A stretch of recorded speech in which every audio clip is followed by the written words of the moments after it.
All right, it's just actually a couple of minutes shy of. It's also video. Yeah, we're live. Cool. We're video Nice. and Nice. audio. Nice. Yeah, Mark Scott, Director of Wildlife, with us. And it's not quite noon. We're just a couple of minutes shy, but we have so much to talk about, my friend. Yeah, and I'm happy to go wherever you want. I'm so glad that you're here. I slip on the details sometimes. I deal with so many different things. I mean, I'm responsible from everything from mussels, mollusks to I call them clams, right. to bumblebees, to birds. I to think bears. this is like the I want to say maybe the fourth time that you've been on air now. And I want to thank you. Time goes by fast. Oh, it's my pleasure. I enjoy it. It's really my life trying to help Vermonters understand our natural world and the management that us as humans, we've made such an impact on this earth and Vermont that we have a responsibility to not walk away from it, but to manage it and work for the best. Well, listen, I have, and I'm going to be upfront with you.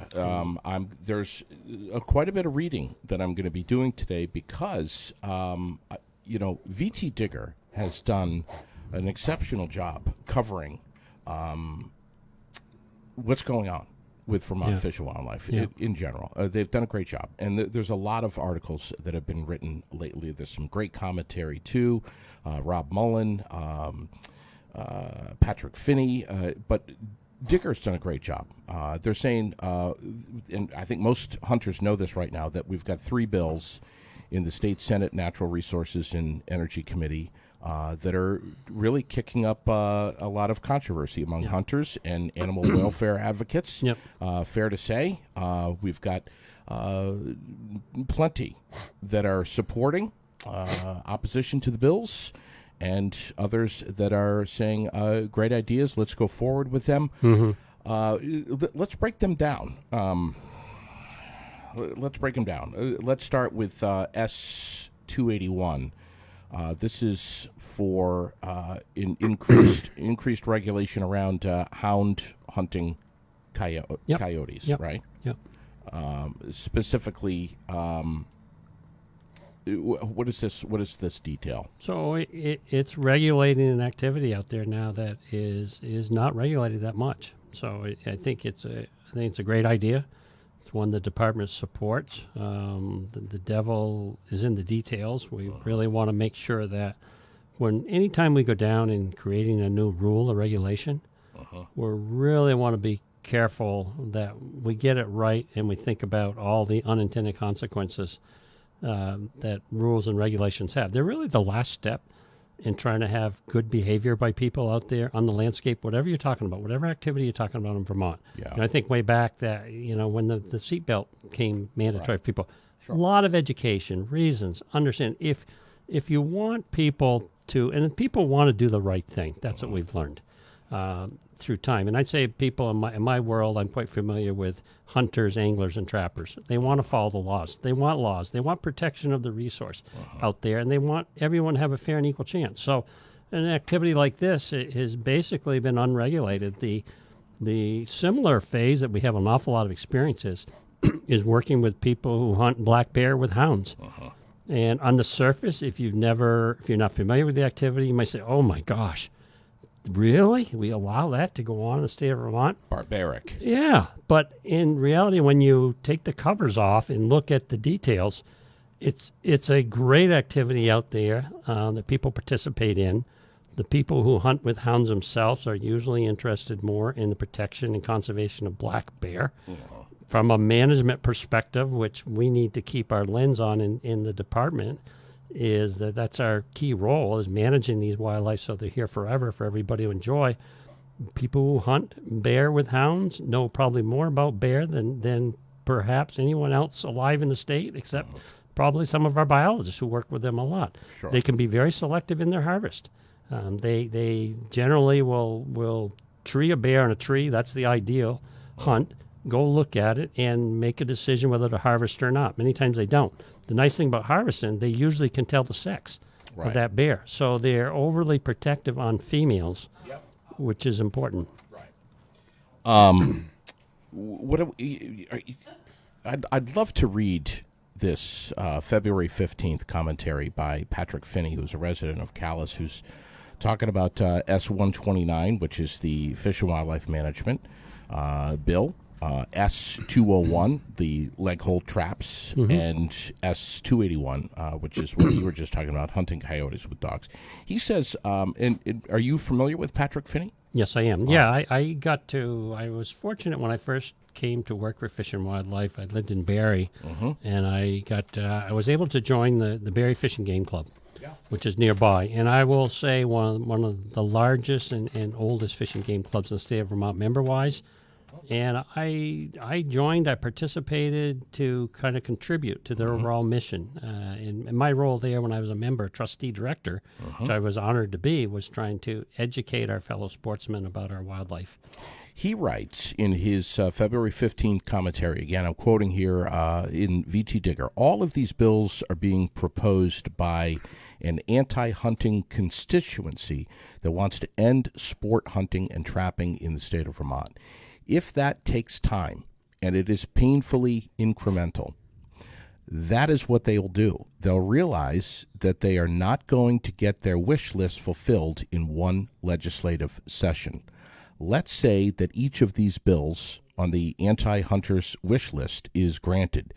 Do you suppose that they will not be back next year with a new, improved wish list? Don't let the instigators of these bills, some of whom claim to be, quote, hunters, fool you. More often than not, they don't know a pump shotgun from an AR or a Brittany from Blue Tick.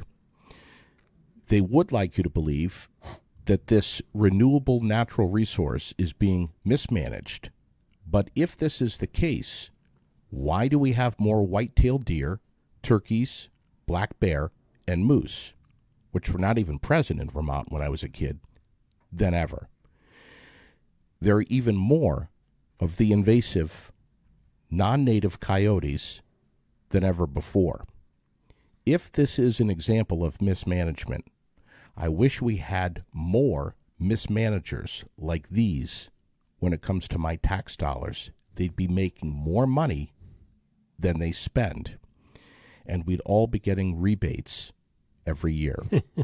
In closing, I would like to keep these people off of the Fish and Wildlife Board and anything else that they will bring to you. Please view it with not just a grain of salt, but a full shakerful, and rule in favor of those who have been managing our resources so well that it is a threat to those who oppose them. Don't let anybody tell you this is not about Vermont tradition versus flatland ideals. It is, and it really is that simple. What say you about this? Wow, there's a lot there. I would say he's articulated quite well some of the strong feelings that people have. What I've learned myself growing up as a Vermonter, being really fortunate to work in my dream job for my whole entire career, getting to interact with all kinds of Vermonters. I've spent the bulk of my professional career dealing with teachers. Yeah. And they taught me real quickly the significance and importance of being objective, critical thinking skills, not telling people what to think or do, but providing them with the information and the facts. And it's really carried forward with the work I do now as wildlife director in the state of Vermont. And Pat brings up some really important issues. We obviously want to respect everyone's use of the outdoors and their interest. We try to accommodate that. And their concerns. To do that, and their concerns. Yeah. What is probably most disconcerting to me is when people say we don't listen or we don't hear you. Well, I can only say factually what we do. And we look at every single public comment that comes into our department. We get thousands. Anyone that comes in on bear, I have my bear project leader, biologists read it, as well as their supervisors. Anything that comes in on trapping, And what the thing that I've learned, Pat talks about something that is deeper than probably any outdoor activity that I know. I won't refer to somebody who wants to hunt, fish, or trap in the state of Vermont as a recreationist. They are an outdoors activity. We could take baseball away from us for a month. The baseball strike is a common example. Sure. It's going right now.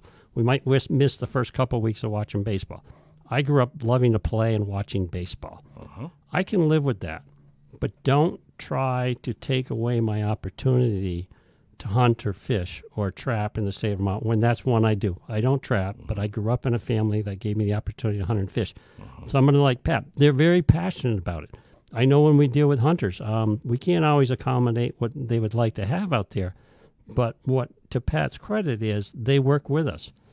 There's an old saying, it's a cliche, but it still holds a lot of validity, is sportsmen pay for wildlife conservation.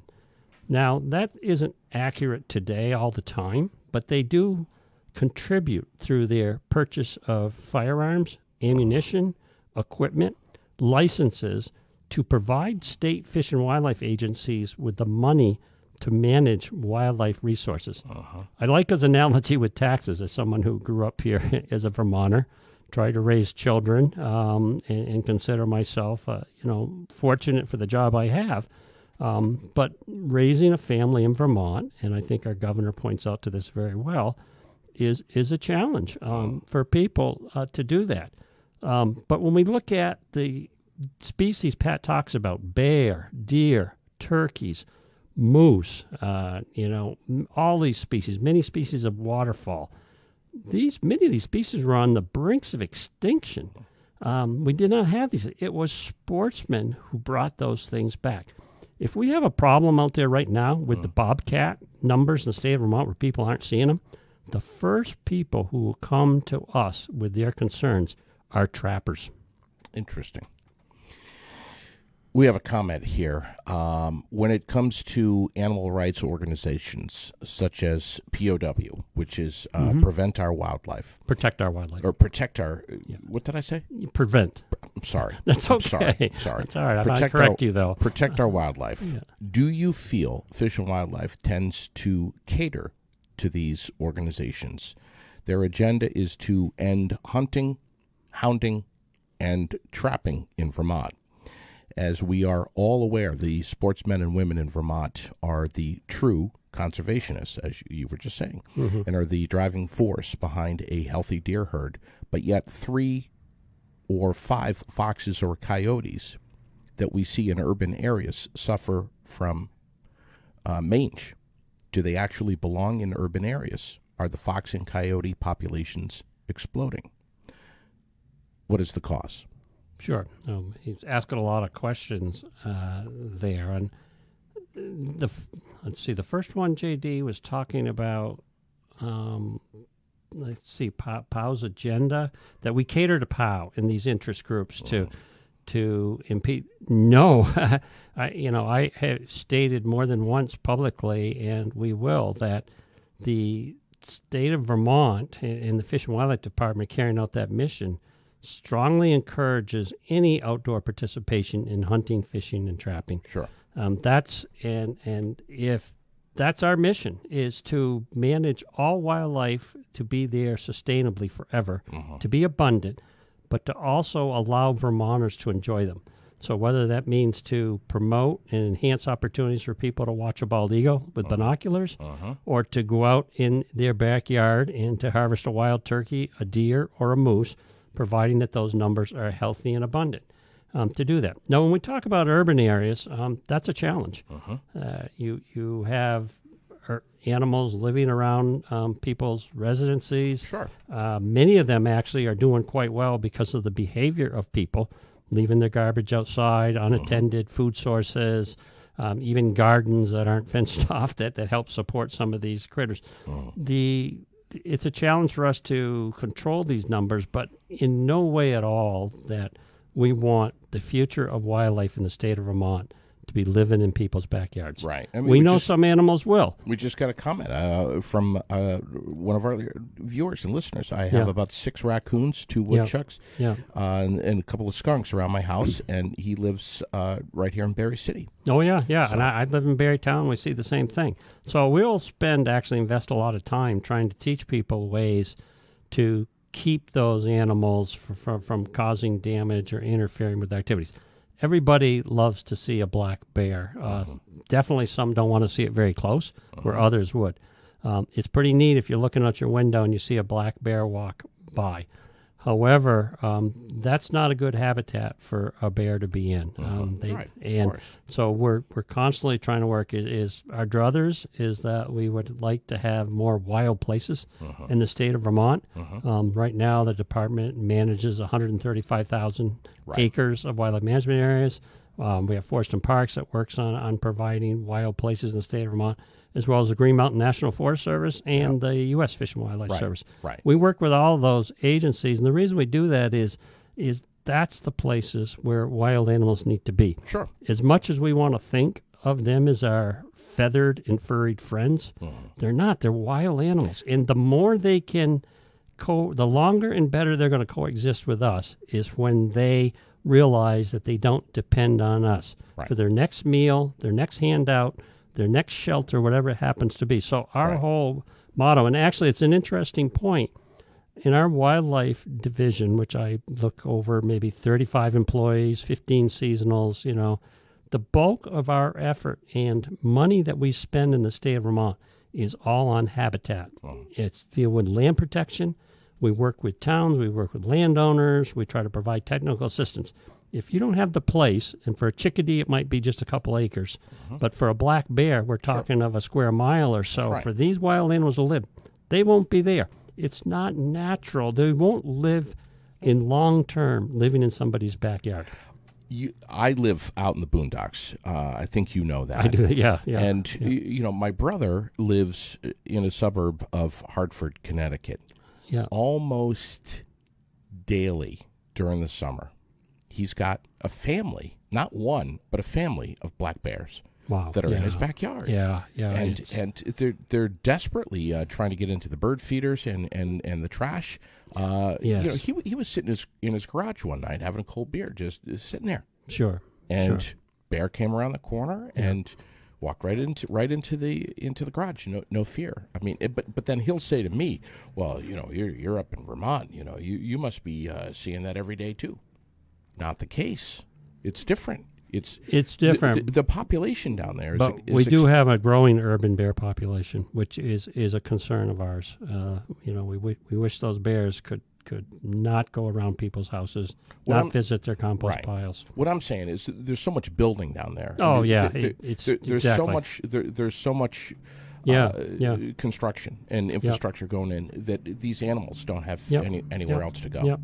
That's my point. It's a great point, and one that people in Vermont should realize that it's yours. We don't work for ourselves. Your Vermont Fish and Wildlife Department has created what's called a Vermont Conservation Design. It's a vision to try to protect our large forest blocks, our critical habitats that we have, so that we will not become like parts of eastern Massachusetts. And no due respect to my friends there. Yeah, right. Or parts of New Jersey or Connecticut. Connecticut right now has an incredibly growing urban bear population. Our bear project leader that we have right now, Jackie Como, came from doing her master's work in Connecticut on urban bears, going in people's backyards, capturing bears. Yeah, that's amazing. I'm hoping we never get there in the state of Vermont. Cal Denzi says that she basically, and this is in Digger here, pushes, president of Protect Our Wildlife, pushes for board members to represent Vermonters who do not hunt, of which there are many. There are. Yeah. She says wildlife is a public trust resource, and these policies that they're making impact all of us, whether it's extending the otter trapping season or whatever other petition might fall on their desks. That impacts all of us. We all should have a say. We should all have a seat. What say you to that? Well, I'd say there's there's some misconceptions that she's planning out there with people that read that.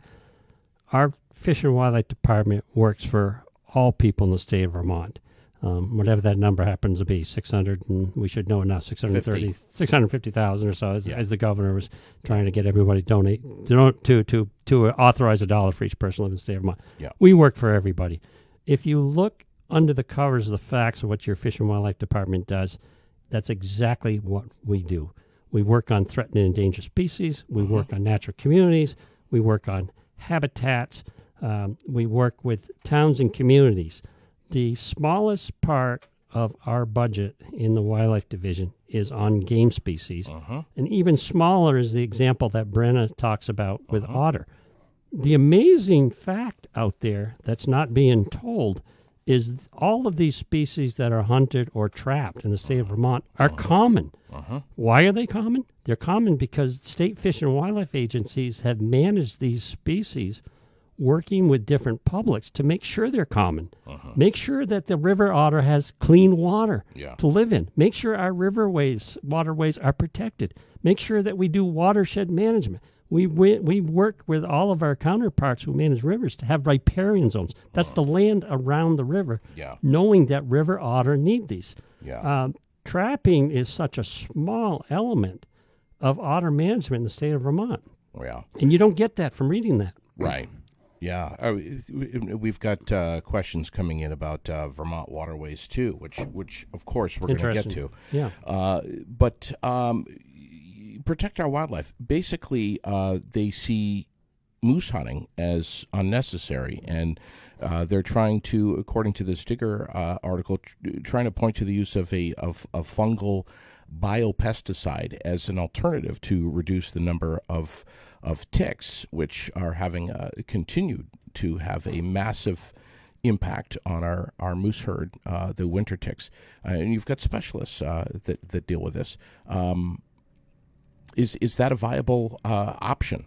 Well, it is not a viable option right now. Why? Because right now you're talking about potentially introducing an agent into our natural world that's never been there naturally. You never do that. You never know the unintended consequences of introducing, whether it's a new insect or an agent. I mean, there's a reason we come up with the term invasive. It's not naturally here to do that. The interesting part is the department is supporting research right now with the University of Vermont looking at this fungicide that Brenna is talking about. We're nowhere near there yet to use that on the landscape to apply it. So what we're doing is we're also working with the University of Vermont, University of Maine, New Hampshire, Massachusetts, to sort through how can we make sure that our moose herd in Vermont and our neighboring states is healthy and sustainable over a long time. What the research has told us, the same research university that's looking at the fungicide that Brenna refers to, has also done some research for us and showing that we need to reduce the number of moose on the landscape because they're the host for the tick. So the more moose, the more you have a 600, 700-pound warm body out there for ticks to feed on, the more abundant they're going to be. So we're using that research that's come down that all the different states are working on right now to try to reduce our moose population. We're doing it slowly. So we're hoping to break this insidious tick cycle of having so many ticks out there in the landscape. And Nick Fortin, who's the lead deer researcher, is saying that about 10 years ago, this was completely out of control. The moose population was so dense per square mile, especially up in the kingdom, that it was affecting reproductivity. And the babies were killing them. It was killing them. Well, they weren't able to be healthy enough to make it through the winter. Well, before that, they didn't even make it through the summer. So when you start to put 20, 30, 40,000 blood-sucking invertebrates on an animal taking their blood meals, they become anemic. They become sick. We were finding 50 to 60 to 70% of the moose calves that were being born coming infested with ticks and dying.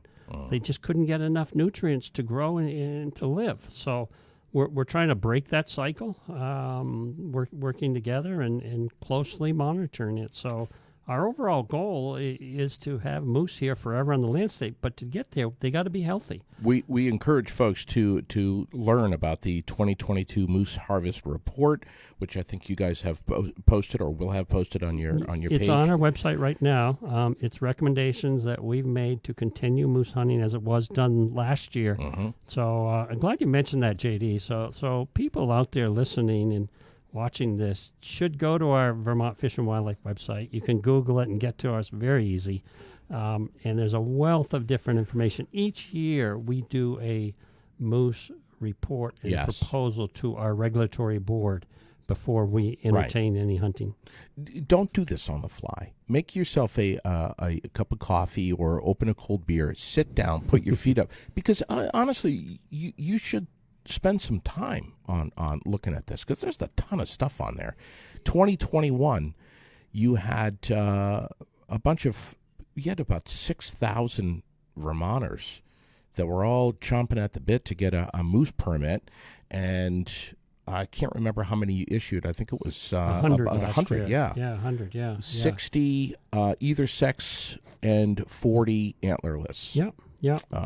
It was the first year we made it mandatory for antlerless because we felt we needed the hunters' help to reduce the number of female moose that are out there in the woods. So we that took we could 62. Bring that number down. Yeah, we took 62 total. We met our goals that we have, and we're hoping to have a similar success this fall if the Fish and Wildlife Board approves our recommendation.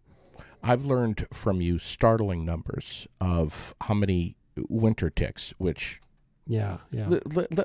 Let's just be honest here. There's plenty of us out there who are not hunters who would say, "What ticks during the winter? How is there such a thing?" Yeah. They're big time. And different than the tick you and I get, the deer tick that we get around our neighborhood. But they live off the blood of the animal totally off the moose blood through the winter. Yeah. 90,000 winter ticks on a single moose. That's unbelievable. Yeah, and if you think about it, if you see a fully engorged moose on them, if they've been on getting blood meals all winter long on a moose, they get on the moose in the fall in October as tiny little immature ticks. They'll be about the size of your thumb or a grape. That big. That big. It's amazing. And you'll even see where the moose will lay down in the snow in the winter, loaded with blood. And you might come across it first and say, oh, my God, here's an injured moose. Or it's been attacked by something or injured. It's literally the blood from when the moose are laying down. They're squashing some of these ticks, Wow. And you'll see blood in the snow. When will the auctioning and August, right? So we've got some public hearings coming up. Yes. We've also got an open period for people to send us their comments about the proposal to the board, and we've got basically people have till the end of March to send us their comments. They can go on our website to get an email address or a phone number, or come to the public hearings that we've got set aside, and we can talk about those in a minute, JD.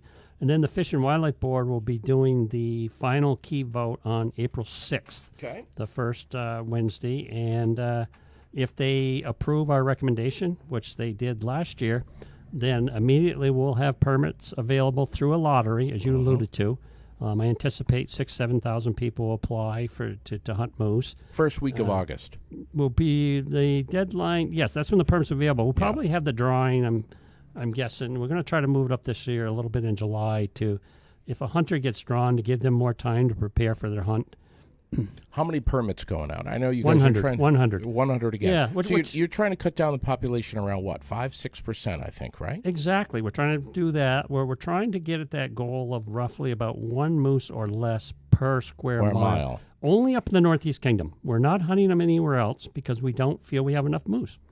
Wow. Yeah. So what's really neat about the auction too is wow, the first 5 permits that are drawn. Usually the governor does the drawing for us. Go to veterans. Yes, I think that's really neat. Yes. That it's the state of Vermont's way to say thank you to those veterans. Give them priority. We have about 40 veterans apply each year, and then even if they're not successful, they get to go back into the regular lottery with the sportsmen. The other part, too, is there's 3 permits that the commissioner may issue every year out of that 100 that go to what we call a hunt of a lifetime, individuals dealing with life-threatening diseases. And talk about some heartwarming stories I've heard of young people getting one of those permits. And Vermont hunters taking them out, doing all kinds of work to help them fulfill their Make-A-Wish Foundation dream. Fantastic. Yeah, really pretty cool. My goodness. I was just reading about Nick Fortin. Yeah. What a guy. Busy man. Yes. He basically saying about the ticks that they can't spread is easily in lower density moose populations. This is kind of echoing what you and I were just saying, leading to a focus on the northeast corner of the state where there's currently more than 1 moose per square mile. That's the only part of the state that has that population? Yes, yes. And that's kind of the heart, and I think it's always going to be there. We had a lot of moose running all over the state of Vermont back in the, when they started growing in numbers, but the habitat's the limiting factor, and we're just not getting enough logging going on. They need those commercial timberlands where you're having a lot of young trees being produced through logging operations. But wow. I got to mention, you mentioned Nick. What a classic example of a successful young Vermonter, grew up in the Derby area of Vermont, went to the department's Green Mountain Conservation Camp when he was a youngster. His father's been an avid outdoorsman, always volunteering with the department. Went on to college several years, even to where he had to get an advanced degree called a Master's of Science, worked for different agencies. And I was just so thrilled to see him to be able to come back to his home state in Vermont and does an outstanding job. He understands the people here, the culture, their traditions, and he's a heck of a scientist. Sacred. Yeah, he really. Knows, I think it's special. He knows that. It's special because, I know as someone how hard it is to get one of these coveted jobs working for a Fish and Wildlife agency. Wow. He's saying that it's unlikely that we're ever going to see the population of the Northeast Kingdom of the moose population as we did, I think, back in 2005-ish. Yeah, he's right. Yeah, it basically related to habitat. We had so much cutting going on that just provided a dinner table for them throughout the entire region we call the Northeast Kingdom. Yeah. What about deer with ticks? How was the hunt this past fall? It's the exact opposite. They don't get affected by the moose tick. Deer are actually real good groomers. Similar if you ever had a cat or seen one, you can see how they're always grooming themselves. Deer are able to do the same things where moose are not. But deer are not as abundant as where moose are, and there's a reason for that. You get abundance of deer, they actually affect the moose through brainworm that deer carry, doesn't affect them. So they're kind of a limiting factor on moose naturally, biologically out there. So we see some of these winter ticks show up on them once in a while, but don't seem to have the numbers.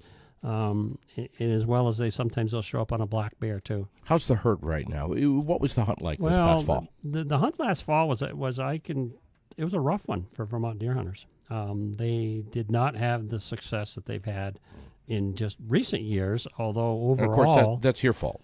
Oh yeah, definitely. I'll take the blame for that. Nick. But I will tell you, some of it was intentional. Yeah. We're on a mission with working with our sportsmen, working and following the plans to intentionally try to reduce the number of deer in the state of Vermont so they can maintain happy. Well, we kind of like it maybe about 10% less than it is right now. Okay. But I couldn't tell you it's going to be there forever because the barometer of how many deer we can handle in Vermont is how well they're doing health-wise. How big are they? How are their antlers growing? What are how many fawns are the does producing each year? So that's all the data we collect. And we're quite concerned. I'm concerned as somebody who grew up, seeing deer, loving deer, being involved with a family who like to hunt deer, love to eat deer, that we're losing our habitat. When you look around the state of Vermont, the amount of what we call young forest habitat is just so short. People just aren't out there working the woods with chainsaws. That creates this young forest habitat for our deer. Is that it? I mean, it's a key factor. Is it birth rate?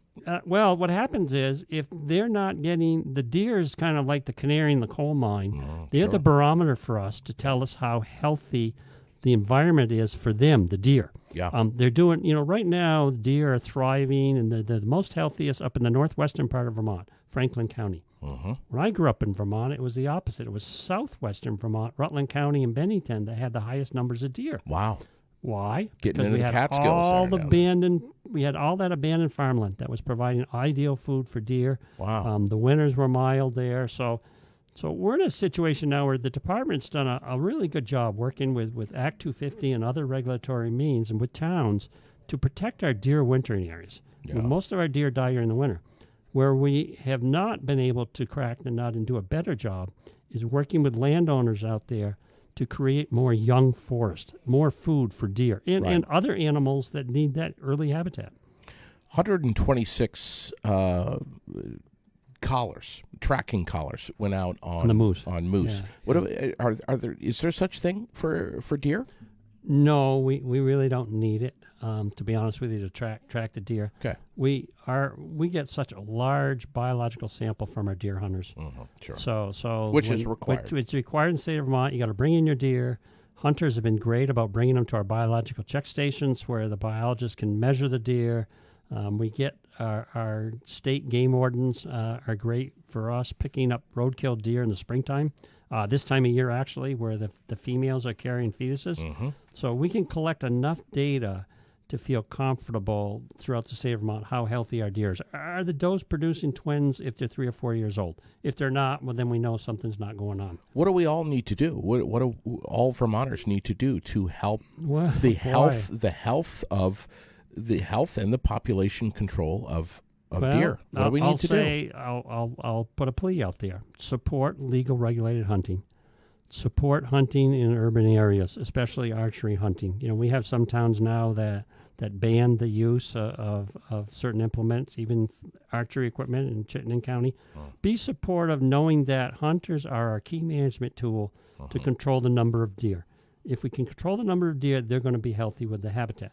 Number 2, get involved, and I know this is not probably what native Vermonters tendency want to do. They want to be outdoors, but get involved with your local town governance. Make sure that there is bylaws in your towns that protect these critical habitats for wildlife, wintering deer is. And 3, the other bigger picture, and I don't have a solution for this, but we have the problem right now in creating a lot of young forests. The timber value isn't very good. We've lost our paper mills. So we've got to come up with somehow collectively is Vermonters supporting our logging and forestry industry that's out there. The person who's running the chains out in the woods is creating deer habitat in many places, as long as they're not doing it, inappropriately, in a deer winter area that needs the cover or along a wetland area. Are there any discussions going on right now in your department of the limit rate, of possible changes in the pipe? No, I think the key changes that we're talking about is trying to go to some of our larger cities and urban areas and encouraging them to work with their communities to open up deer hunting, particular archery. Montpelier, many citizens have come to us in the last few years in Montpelier concerned about the numbers of deer. Well, if you don't have the Montpelier citizens opening their arms for people to come and hunt there, then we don't have a tool to take care of that, to do that. We've targeted Montpelier, Burlington, Barrie, some of these areas that we really need the citizens to get involved more with their town to acknowledge that hunting is a great tool to control numbers. And the ideal thing is people love to eat venison. It's healthy for you. Oh, yeah, sure. It's organic, and it's a good use of the land. Yeah. Yeah, we've had some venison stew lately, which is just it's just absolutely amazing. How does this? Are you engaging in any conversations? Are you reading about? Are you hearing about this 30 by 30 goal? This important tool to basically protect biodiversity, I guess, across America. Yeah, and biodiversity can be a loaded word to some people. Sure. I understand that, just like the word ethics can. My ethics are better than yours. I think what's important there is what we're talking about is protecting large areas of land so that all species and the natural processes can exist together out there. That's healthy.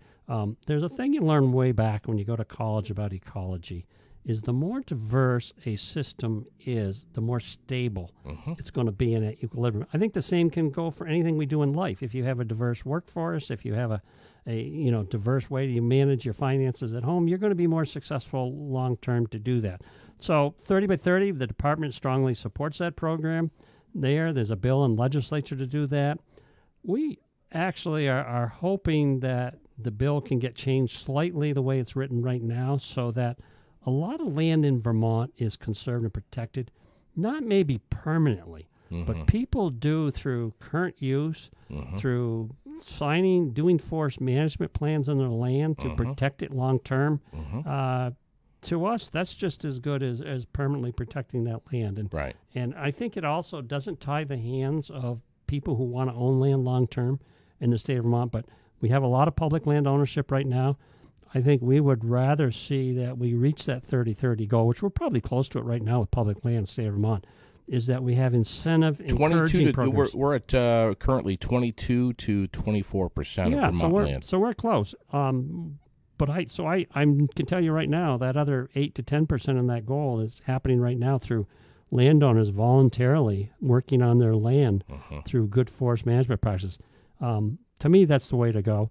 I'm very nervous when we mandate things down for any landowner or anything that doesn't help them out in the long term. So we want it to be a win-win for everybody. Yeah, I mean, Representative Rob LeClaire, Barrytown, is saying that he's got some concerns that more conservation would worsen Vermont's housing crisis and cost of living. So, I mean, this is a broad, it's complicated. It's a complicated, broad subject here. I'm not sure I could just agree with that generic statement, but I think that's the need for everybody to come together and talk and plan. Right.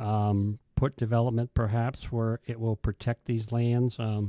And keep the open spaces that we know. That's why Vermonters come here and want to live too. So if you're not privy to this, the Vermont House gave preliminary approval yesterday for the state to join this worldwide 30 by 30 movement, which is I thought it was national, but it's worldwide. I didn't realize that either. Yeah, it's a goal to, as we just said, to conserve at least 30% of the state's land by 2030 and 50% by 2050.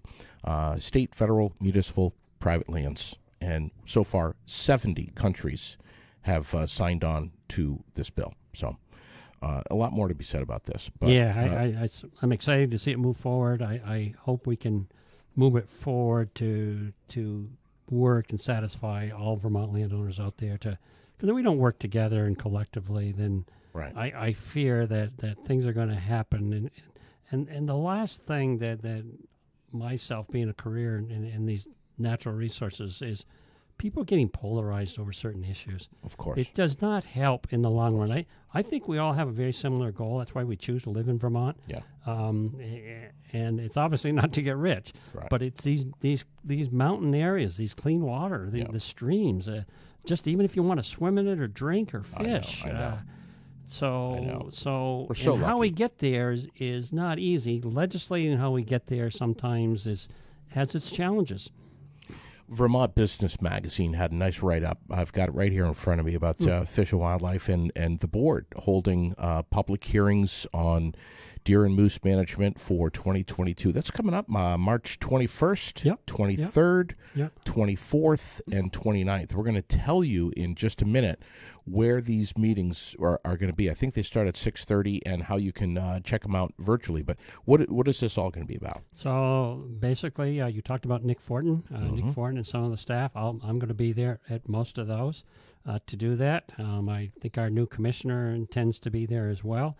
We're going to be there for the people who come to those meetings. We're going to lay out a little bit on the status of the current Vermont's deer herd as we know it and the moose, and talk about the recent proposal on moose hunting for this fall that the board has preliminary approved. And the bulk of the rest of the meeting is to hear from people, to hear from Vermonters who show up or landowners that come here to tell us, what do you think? What are you seeing for deer? What are you seeing for moose? What do you think about our proposal to issue 100 permits for moose this year? So, and if you think it should be more than that, have some real solid insight as to why. Before you get in your car and come out to one of these. Yeah. Well, it's interesting. What I like about about I love the public hearings myself, because actually we structure them now a little different than some municipalities with their public hearings. Is we try to cut down the grandstanding, but we want to hear from every person. So we work in small groups, but we ask that exact question there. Well, then why is it that you want it this way? It doesn't help if we just keep hearing, well, I don't want any moose shot. Yeah, right. Well, and sometimes people will get lots of emails from people saying the same thing. Somebody gets an urge in people to do this. It's more helpful to say, well, why? What are the reasons? And are you familiar with some of the information? It tells us a lot what we need to do to try to help Vermont. Educate them. Educate them. You got it. Yeah. And if you're not a hunter, absolutely, and you're still welcome to come. But if you're not a hunter, and you choose not to educate yourself, don't come to one of these with just some blanket statement. No. Have some. No, but I do hope, I encourage them to come if they don't, because I can guarantee you, if they come with an open mind, they're going to learn an awful lot. Yeah. And I will tell you, I learn an awful lot. To me, my role when I come there is to hear and try to understand why Vermonters feel a certain way. In this case, about deer or moose. Yeah. The schedule is on the Vermont Fish and Wildlife's homepage. We're going to obviously drop links up here, but let's see. The 3 in-person hearings, 6:30 p.m. The first one, March 21st, right here in our backyard, Spalding High School.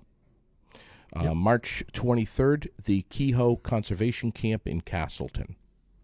March 24th, Lake Region High School in Orleans. And then the hearing on March 29th is going to be online. We'll post the link up here as well. But, of course, that link is right on your website. Yes, it is. Yep. And they can click right on that. We'll hold an online hearing. I'm just reading here. VTFishandWildlife.com. Or you can call in, too, and get the audio. And we'll drop that phone number on here as well. Yep. We've got all that. But to see the schedule, to get this information, you don't have to write this down. If you're on the go right now listening, just click on public hearings schedule right there on the homepage. We'll post up an email here if you have any questions, too. But comments on moose must be received by March 31st. Yep, thank you. And for deer on May 14th. Yep. So, driving down the road, you're thinking about this, you're talking with your buddies. Yeah. Scribble your questions down so that you don't forget them. Yep. And please come. I really encourage people to come in person. I'm so glad we can do them again. With hopefully we've got the pandemic behind us right now in Vermont. And we can be healthy and safe. You gain so much more. We're going to have a lot of our staff there. Some of our Vermont State game wardens are going to be there. Our staff who devotes their life to managing these species. It gives you a chance as a local person here in Vermont to come and meet these people. And our staff will stay there as long as anybody wants to stay afterwards to talk to us after the official hearing closes. And also what very helpful is we'll try to put you somewhere where you can get the answers to your questions if we don't have them there that night. If even if you come and you got questions that may not pertain to moose or deer, or some of the questions you asked, JD, about, well, how do I protect my land? What can I do for wildlife management for deer or moose?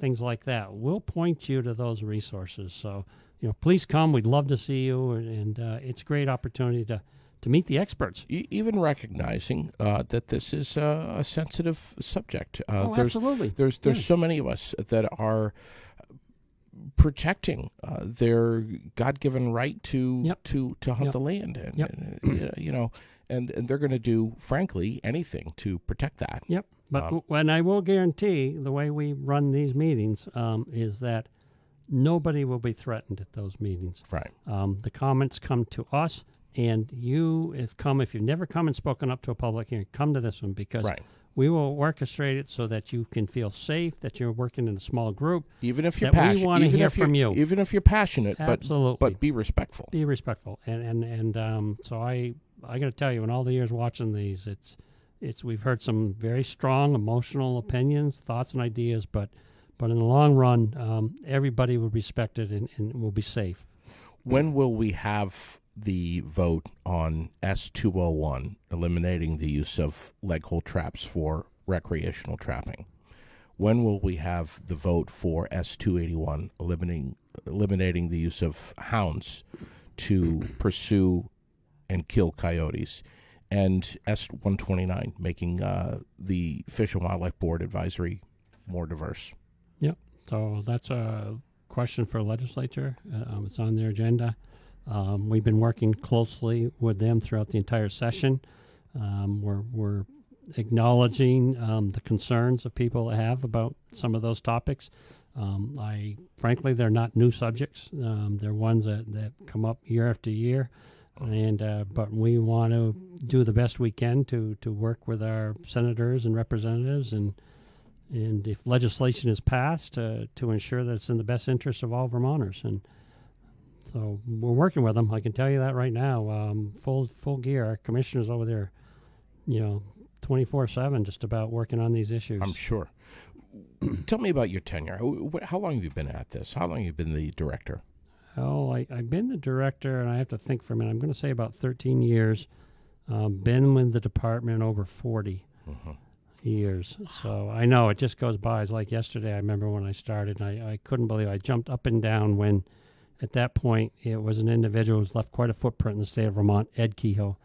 Was commissioner for 17 years, called me up for an interview. And wow. I can remember this day getting the call in my dad's house in Rutland. And I got to tell you, I'm never felt I've gone to work a day in my life. We deal with some contentious issues, but it's usually the passion that people have. Yeah. I struggle the most when I see people come up who don't seem to want to understand activities that have been going on for a long time. Sure. I'll be very frank with you there. But overall, Vermonters have such a strong passion for their wildlife. Did you get out and hunt? I did this year. Yeah, I was very happy. Did you get anything?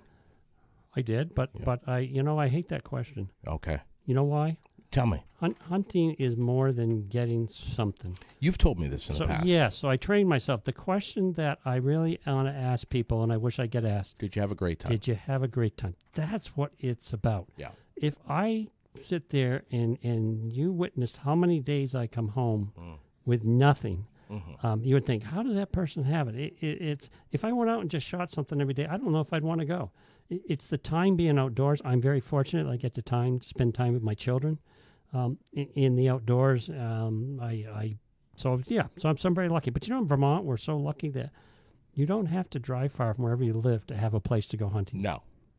Yep. Sometimes you can take it right out of the... You can, right out your dooryard. Bathroom window. Exactly. What rivers in Vermont are capable of sustaining a native fish population and can stocked fish reproduce?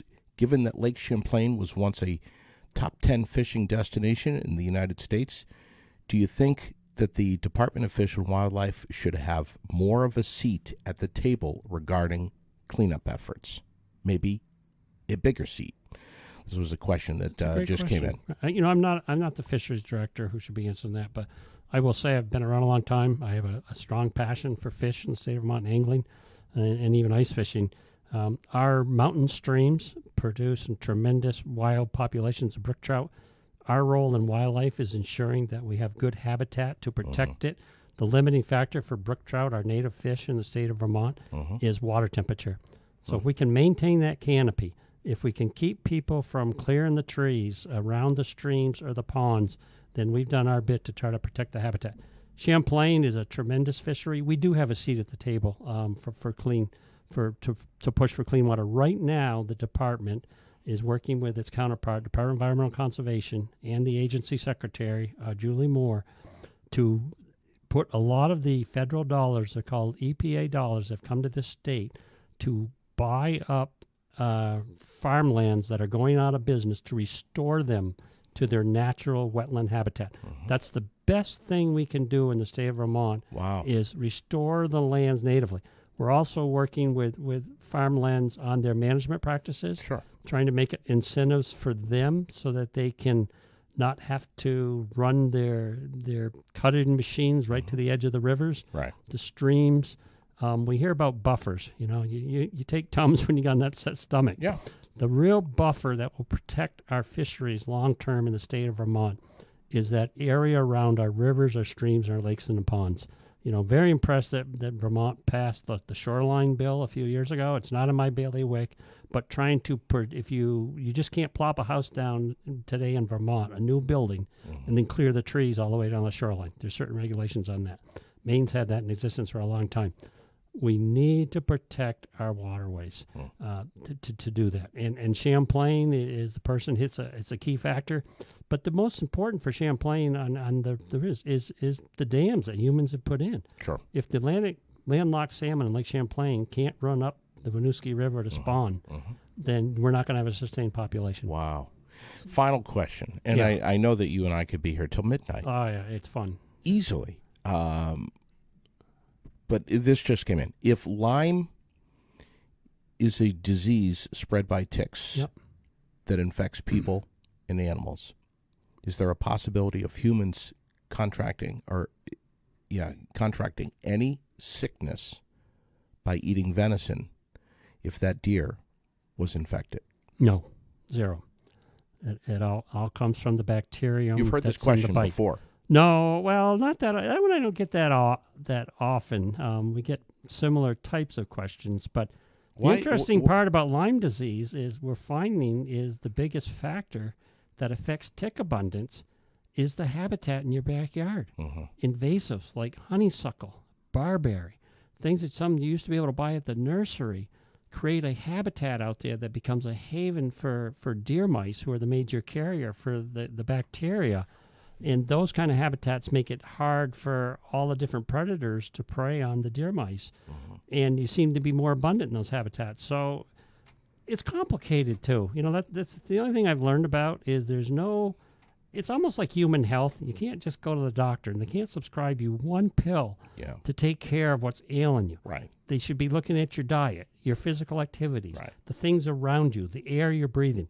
It's the same way in the natural world, and that's probably the biggest challenge we all have, and I know in my job, is to give a simple yes or no question to things. It's complex. Yeah. But I will say, if people care and try to educate themselves and have trust and faith in people that we're going to try to do the best we can, we'll succeed. Wow.